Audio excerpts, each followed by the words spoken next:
करना चाहूंगा कि आपने इस चलिए चलिए मुद्दे चलिए, को ठीक है। उठाया। मनोज जी, राजकुमार जी नाराज हैं कि मैं किसी की बच्चे की फोटो क्यों भेज दूं। मैं इन सब मुद्दों पर खुल के राय रख रहा हूं कि मैं किसी के बच्चे की एक बड़ी समस्या है।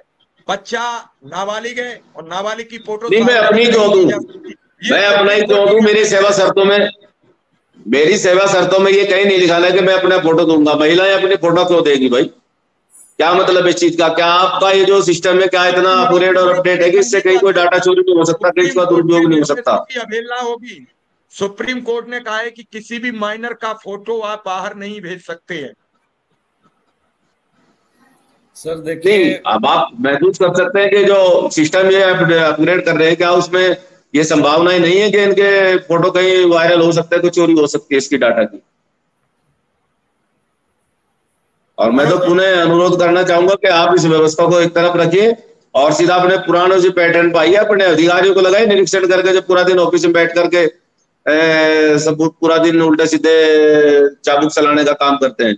कौन मना कर रहा है उनको चलिए चलिए, निरीक्षण करने से? आप निरीक्षण राजकुमार करिए जी धड़ल्ले से। मनोज जी की बात, राज राजकुमार जी मनोज जी की बात सुन लें। हाँ मनोज सर, जी, मैं क्षमा चाहूंगा, मैं इस समय अपने बड़े भाई को लेकर के हॉस्पिटल में हूँ और थोड़ा चलिए साइड में कोई बैठ कोई करके नहीं, वहीं से लाइव में आप जुड़ा हूँ। और ठीक, जी जी, शुक्रिया, बहुत बहुत धन्यवाद।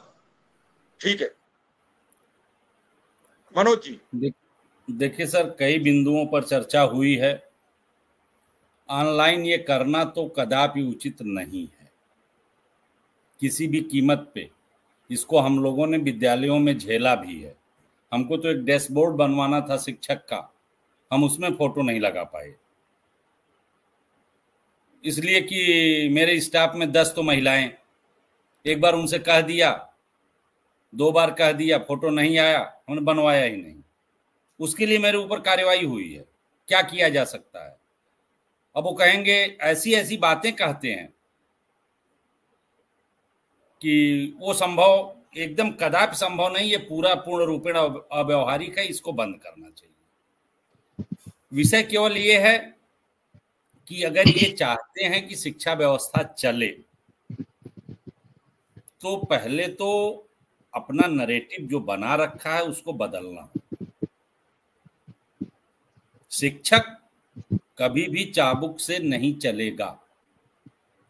हम लोगों ने बहुत हार्ड हेडमास्टर भी देखे हैं, बहुत सॉफ्ट हेडमास्टर देखे हैं, तमाम स्कूल देखे हैं, तमाम इंटर कॉलेजेस देखे हैं। चलता वही है जहां सेंटर हेड के अंदर दम होती है और चलाने की कला होती है। आप हेडमास्टर को सबसे वीक साबित करना चाहते हैं, सबसे कमजोर कर देते हैं, और फिर आप कहते हैं कि व्यवस्था चले। अभी शाही जी बात कर रहे थे, मैं तो तमाम ऐसे विद्यालयों को जानता हूं। मेरे जनपद में 500 ऐसे अच्छे विद्यालय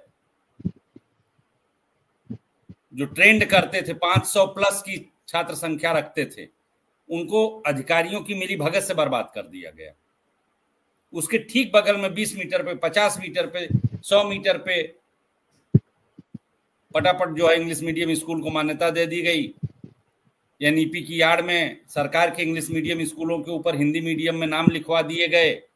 बच्चों के अंदर मैसेज दे दिया गया कि अब यहाँ हिंदी मीडियम में पढ़ाई होगी। बच्चे चले गए मांटेसरी। ये आप मिलाना चाहेंगे तो एक एक बच्चे का जो पंजीयन संख्या होता है, रजिस्ट्रेशन संख्या होता है, उससे मिल जाएगा कि वो बच्चा किस स्कूल से किस स्कूल में गया है। तो एक तरफ आप ये कर रहे हैं, दूसरी तरफ आप कह रहे हैं कि 50 से कम की छात्र संख्या वाला विद्यालय बंद कर दिया जाएगा। नमस्कार साथियों, स्वागत है आप सभी का आज किस नई वीडियो में। ये वीडियो आप सभी शिक्षा मित्र साथियों के लिए बेहद ही महत्वपूर्ण होने वाली है। साथियों, इस वीडियो के माध्यम से आप सभी को हाल ही के अंदर की एक महत्वपूर्ण सूचना, दरअसल अगर हम बात करें अस्थायीकरण को लेकर सरकार की वास्तविक जो मंशा है, उस मंशा के ऊपर रिसेंट में ही आपकी कुछ नेतृत्वकर्ताओं के द्वारा कुछ जानकारियां दी गई हैं। वो जानकारियां आगे प्रॉपर तरीके से आपको वीडियो में देंगे। सभी साथी वीडियो को पूरा देखें। चैनल को अभी तक आपने सब्सक्राइब नहीं किया है, सब्सक्राइब भी करने। अब चलते हैं अपडेट पर। जिस गांव की आबादी ही 600 की है, आपने क्या रखा फॉर्मेट? 1000 से अधिक की आबादी हुई तो आप दूसरी ग्राम सभा कर देंगे।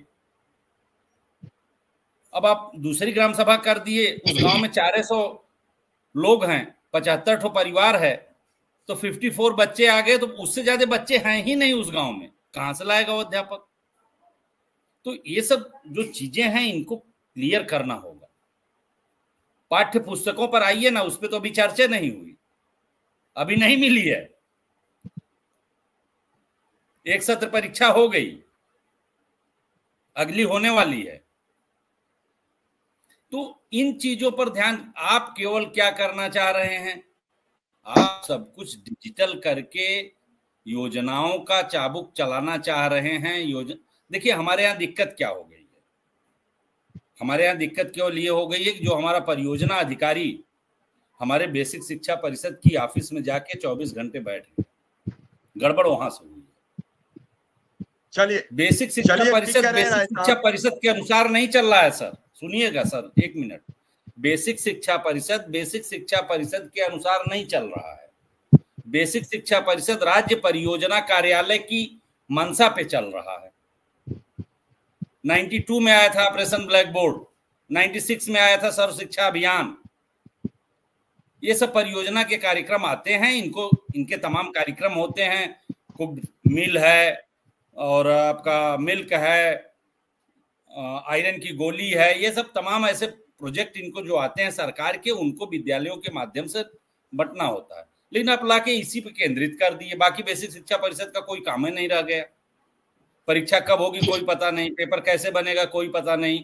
आजमगढ़ में पेपर छपा नहीं, अयोध्या से पेपर आके बटा, मऊ से पेपर आके बटा, इन पे आप काम नहीं करेंगे। पुस्तक आई ही नहीं, पुस्तक की कोई हिसाब किताब, ये काम नहीं होगा। काम क्या होगा? परियोजना का काम होगा। तो पहले तो जो सबसे ज्यादा जरूरी है, जो शाही सर ने भी इंडिकेट किया है, चौधरी साहब ने भी इंडिकेट किया है, हमारे जो विशेष सचिव को बना दिया इन्होंने डीजी, उनको ले आए अपने शासन में, बापू भवन में बिठाएं और यहाँ बैठ के अपना काम करें। और हमारे डायरेक्टर को स्वतंत्र प्रभाव से कार्य करने दें, हमारे सचिव को स्वतंत्र प्रभाव से कार्य करने दें, उस पर न थोपे। और जो भी इनकी योजना है, योजना को आपको लागू कराना, आपके पास लेखपाल है, आपके पास ग्राम सेक्रेटरी है, उसके माध्यम से आप कराइए। जी मैं विनय सिंह जी से अंतिम कमेंट लूंगा। विनय सिंह जी, कैसे इस पूरे मामले पर सरकार से बातचीत करके इस पर समाधान निकाला जाए? मिश्रा जी, सरकार से जो बात करनी थी, मंडे को हमारी जो महिलाओं की टीम, मैंने महानिदेशक के पास, क्योंकि महानिदेशक भी महिला है, उनके पास हमारी टीम जाके बात करेगी। 10 तारीख को शिक्षा मंत्री आ रहे लखनऊ, मैंने पता किया था, बात की थी। 10 तारीख में खुद उनसे बात करूंगी इस विषय पर, विधिवत उनको समझाऊंगा भी ये सारी बातें। और एक बात मिश्रा जी और है कि हमने ये देखा है कि जैसे एक अंग्रेज लोग कहते थे कि फूट डालो राज करो, वही हाल हमारे उसमें चल रहा है। हमारे संगठन बेसिक तमाम हो गए हैं।